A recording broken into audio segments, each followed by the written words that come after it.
नादान दोस्त। केशव के घर कानिस के ऊपर एक चिड़िया ने अंडे दिए थे। केशव और उसकी बहन श्यामा दोनों बड़े ध्यान से चिड़िया को वहां आते जाते देखा करते। सवेरे दोनों आंखें मलते कानिस के सामने पहुंच जाते और चिड़ा चिड़िया दोनों को वहां बैठा पाते। उनको देखने में दोनों बच्चों को ना मालूम क्या मजा मिलता। दूध और जलेबी की सुध भी ना रहती थी। दोनों के दिल में तरह तरह के सवाल उठते। अंडे कितने बड़े होंगे, किस रंग के होंगे, कितने होंगे, क्या खाते होंगे, उनमें से बच्चे किस तरह निकल आएंगे, बच्चों के पर कैसे निकलेंगे, घोंसला कैसा है। लेकिन इन बातों का जवाब देने वाला कोई नहीं। न अम्मा को घर के काम धंधों से फुर्सत थी, न बाबूजी को पढ़ने लिखने से। दोनों बच्चे आपस ही में सवाल जवाब करके अपने दिल को तसल्ली दे दिया करते थे। श्यामा कहती, क्यों भैया, बच्चे निकलकर फुर से उठ जाएंगे। केशव विद्वानों जैसे गर्व से कहता, नहीं रे पगली, पहले पर निकलेंगे, बगैर परों के बेचारे कैसे उड़ेंगे। श्यामा, बच्चों को क्या खिलाएगी बेचारी। केशव इस पेचीदा सवाल का जवाब कुछ ना दे सकता था। इस तरह 3-4 दिन गुजर गए। दोनों बच्चों की जिज्ञासा दिन दिन बढ़ती जाती थी। अंडों को देखने के लिए वे अधीर हो उठते थे। उन्होंने अनुमान लगाया कि अब जरूर बच्चे निकल आए होंगे। बच्चों के चारे का सवाल अब उनके सामने आ खड़ा हुआ। चिड़िया बेचारी इतना दाना कहाँ पाएगी कि सारे बच्चों का पेट भरे। गरीब बच्चे भूख के मारे चूं चूं करके मर जाएंगे। इस मुसीबत का अंदाजा करके दोनों घबरा उठे।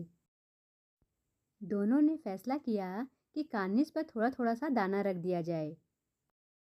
श्यामा खुश होकर बोली, तब तो चिड़िया को चारे के लिए कहीं उड़कर ना जाना पड़ेगा ना। केशव, नहीं, तब क्यों जाएगी। श्यामा, क्यों भैया, बच्चों को धूप ना लगती होगी। केशव का ध्यान इस तकलीफ की तरफ ना गया था। बोला, जरूर तकलीफ हो रही होगी, बेचारे प्यास के मारे तड़पते होंगे, ऊपर छाया भी तो कोई नहीं। आखिर यही फैसला हुआ कि घोंसले के ऊपर कपड़े की छत बना देनी चाहिए। पानी की प्याली और थोड़े से चावल रख देने का प्रस्ताव भी स्वीकृत हो गया। दोनों बच्चे बड़े चाव से काम करने लगे। श्यामा माँ की आंख बचाकर मटके से चावल निकाल लाई। केशव ने पत्थर की प्याली का तेल चुपके से जमीन पर गिरा दिया और उसे खूब साफ करके उसमें पानी भरा। अब चांदनी के लिए कपड़ा कहाँ से आए। फिर ऊपर बगैर छड़ियों के कपड़ा ठहरेगा कैसे और छड़ियाँ खड़ी होंगी कैसे। केशव बड़ी देर तक इसी उधेड़बुन में रहा। आखिरकार उसने यह मुश्किल भी हल कर दी। श्यामा से बोला, जाकर कूड़ा फेंकने वाली टोकरी उठा लाओ, अम्मा जी को मत दिखाना।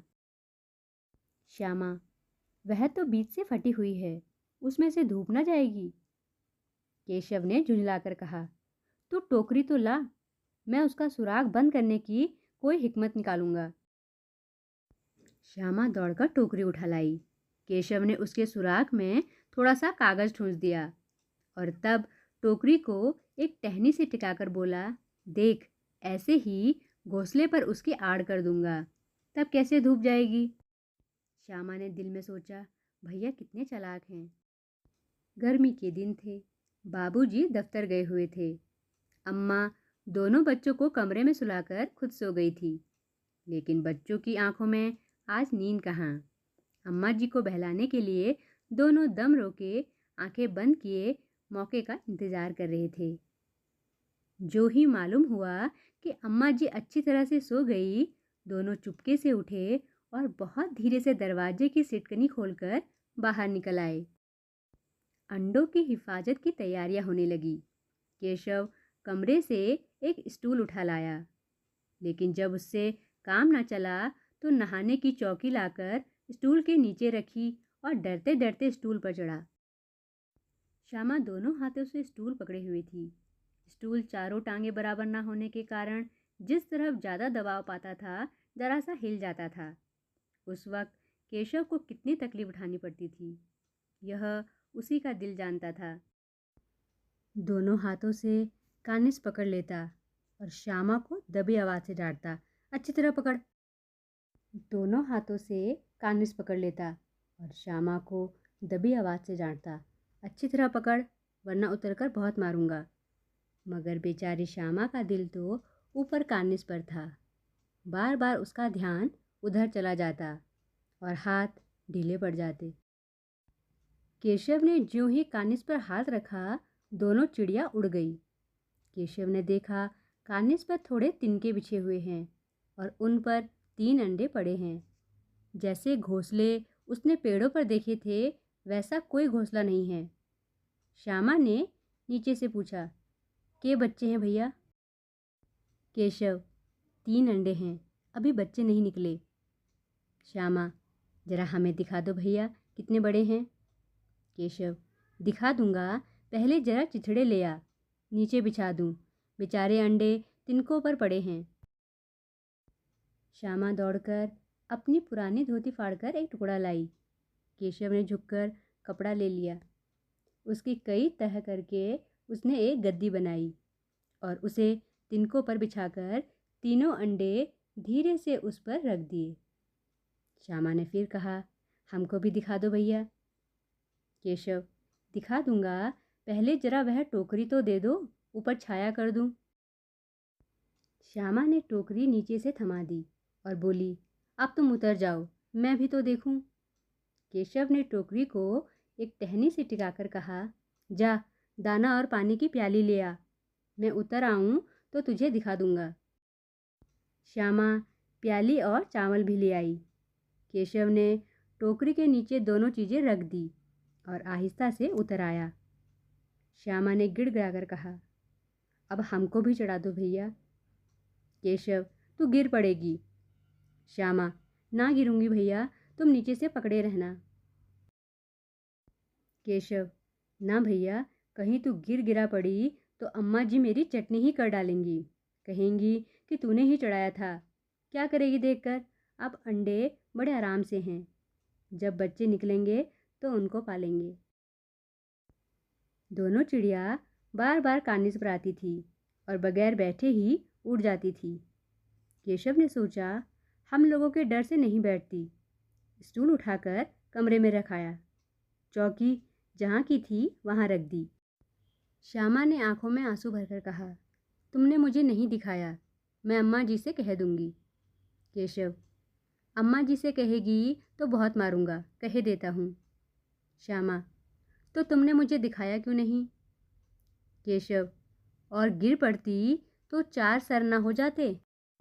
श्यामा, हो जाते तो हो जाते, देख लेना, मैं कह दूंगी। इतने में कोठरी का दरवाज़ा खुला और माँ ने धूप से आंखों को बचाते हुए कहा, तुम दोनों बाहर कब निकल आए? मैंने कहा ना था कि दोपहर को ना निकलना। किसने किवाड़ खोला? किवाड़ केशव ने खोला था, लेकिन श्यामा ने माँ से यह बात नहीं कही। उसे डर लगा कि भैया पिट जाएंगे। केशव दिल में काँप रहा था कि कहीं श्यामा कह ना दे। अंडे ना दिखाए थे, इससे अब उसको श्यामा पर विश्वास ना था। श्यामा सिर्फ मोहब्बत के मारे चुप थी या इस कसूर में हिस्सेदार होने की वजह से, इसका फैसला नहीं किया जा सकता। शायद दोनों ही बातें थी। माँ ने दोनों को डांट डपट कर फिर कमरे में बंद कर दिया और आप धीरे धीरे उन्हें पंखा झलने लगी। अभी सिर्फ 2 बजे थे। बाहर तेज लू चल रही थी।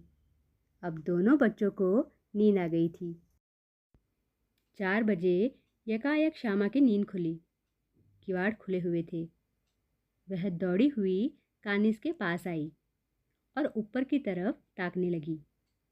टोकरी का पता ना था। संयोग से उसकी नज़र नीचे गई और वह उल्टे पांव दौड़ती हुई कमरे में जाकर जोर से बोली, भैया, अंडे तो नीचे पड़े हैं, बच्चे उड़ गए। टूटे पड़े हैं और उनसे कोई चूने की सी चीज़ बाहर निकल आई है। पानी की प्याली भी एक तरफ टूटी पड़ी है। उसके चेहरे का रंग उड़ गया। सहमी हुई आंखों से जमीन की तरफ देखने लगा। श्यामा ने पूछा, बच्चे कहाँ उड़ गए भैया? केशव ने करुण स्वर में कहा, अंडे तो फूट गए। श्यामा, और बच्चे कहाँ गए?